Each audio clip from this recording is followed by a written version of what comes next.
Dalam mempersiapkan sebuah pernikahan, tentunya calon pengantin hanya fokus pada pelaksanaan hari H pernikahannya. Namun, pengetahuan dan pemahaman yang terkait dengan pasca menikah masih kurang didiskusikan dan masih kurang juga untuk dipelajari. Padahal, pengetahuan dan pemahaman tentang pernikahan sangatlah penting bagi calon pengantin sebelum memasuki pernikahan. Dan untuk mendapatkan pemahaman dan pengetahuan yang lebih jelas, hendaklah kalian mengikuti bimbingan pranikah. Bimbingan pranikah merupakan pelatihan berbasis pengetahuan dan keterampilan yang menyediakan informasi mengenai pernikahan. Hal ini dapat bermanfaat untuk mempertahankan dan meningkatkan hubungan pasangan yang akan menikah. Dengan memahami konsep pernikahan dan hidup berkeluarga, pasangan ini dapat menjalankan peran dan fungsinya masing-masing dalam berkeluarga. Bimbingan pranikah ini merupakan salah satu program pemerintah untuk meminimalisir angka perceraian. Melalui bimbingan ini, calon suami istri diharapkan bisa memahami hak-hak dan kewajibannya masing-masing sehingga mampu membangun kualitas hubungan yang baik. Selain itu, bimbingan ini juga dapat membantu calon pengantin untuk memahami hakikat dan tujuan pernikahan menurut agama masing-masing, sehingga jalannya kehidupan rumah tangga selaras dengan ketentuan hukum dan agama. Wajib tidak bimbingan pranikah. Isu terkait sertifikat bimbingan pranikah dijadikan syarat wajib pernikahan menimbulkan pro kontra kalangan masyarakat.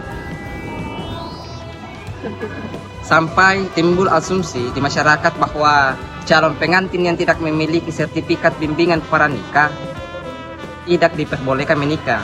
Faktanya, bimbingan ini sifatnya tidak wajib. Artinya, pasangan yang tidak mengikuti bimbingan pranikah dan tidak mendapatkan sertifikat tetap bisa menikah secara resmi. Ada beberapa materi dalam bimbingan pranikah. Yang pertama, sosialisasi undang-undang pernikahan dan konsep diri perkawinan menurut agama yang dianut oleh para calon pengantin. Yang kedua, materi terkait kesadaran diri dan kebutuhan diri sendiri, karakter dan kebutuhan pasangan, dan dapat mengelola diri sendiri dan dapat mengelola hubungannya. Yang ketiga, perencanaan pernikahan yang kokoh. 4. Memahami materi kewajiban hak suami istri. Yang kelima, dinamika pernikahan. Yang keenam, mengelola kebutuhan pernikahan. Yang ketujuh, pemahaman psikologis. Yang kedelapan, kesehatan keluarga dan kesehatan reproduksi. Kesembilan, keterampilan komunikasi, mengelola konflik, dan ketersediaan menjadi orang tua. 10. Membangun generasi yang berkualitas. 11. Mengenali dan menggunakan hukum untuk melindungi perkawinan keluarga dan ketahanan keluarga. Yang terakhir, peningkatan gizi keluarga.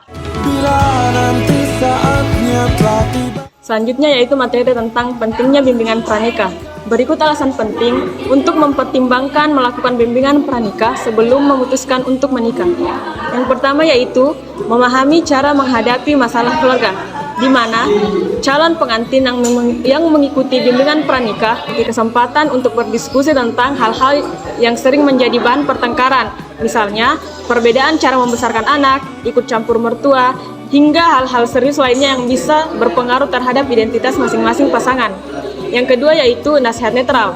Bimbingan pranikah akan dipimpin oleh seorang konselor yang berperan sebagai penengah atau penasihat yang tidak berpihak, di mana seorang konselor yang handal akan bisa memberikan masukan sekaligus bimbingan tentang hubungan calon pengantin agar keduanya bisa kembali mengevaluasi prinsip masing-masing yang berbeda. Dan yang terakhir yaitu banyak manfaat. Tidak ada pernikahan yang bebas dari masalah. Melalui bimbingan pranikah, calon pengantin akan belajar cara kompromi yang sehat dan saling bekerja sama demi kebahagiaan jangka panjang.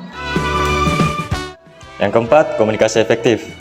Calon pengantin akan diajarkan cara-cara komunikasi dan ekspresi cinta yang tepat, termasuk pentingnya menjaga hubungan komunikasi. Menahan diri untuk tidak berargumen, mencari saat tepat untuk membahas, dan semotif komunikasi efektif yang lainnya. Kelima, membahas finansial. Melalui bimbingan pranikah, pasangan akan didorong untuk saling jujur, termasuk dari segi kesehatan finansial. Selain itu, calon pengantin akan membahas tentang biaya pernikahan, cara mengelola keuangan setelah menikah, dan rencana jangka panjang lainnya sesuai dengan kebutuhan masing-masing. Adapun yang keenam, mendapatkan informasi baru.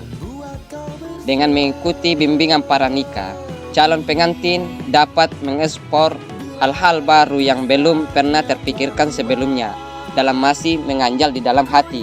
Misalnya, trauma masa lalu, ekspektasi pribadi, hingga pembahasan soal seks secara terbuka. Hal ini juga bisa membuat pasangan mendapatkan solusi yang tepat dan bersama. Lanjut, adapun yang nomor 7 yaitu mencegah perceraian. Studi membuktikan bahwa pasangan yang tidak mengikuti bimbingan pranikah cenderung mengabaikan ide perceraian, dan risiko perceraian turun hingga 20%. Karena selain mendapatkan semua informasi yang dibutuhkan untuk menjalani hubungan rumah tangga, bimbingan pranikah juga memberikan kesempatan bagi calon pasangan suami istri untuk menyelesaikan konflik pribadi yang berkepanjangan yang dapat mempengaruhi hubungan. Melihat dari jumlah angka pernikahan dan perceraian yang semakin hari semakin meningkat, bimbingan pranikah merupakan cara yang cukup efektif untuk mencegah terjadinya perceraian.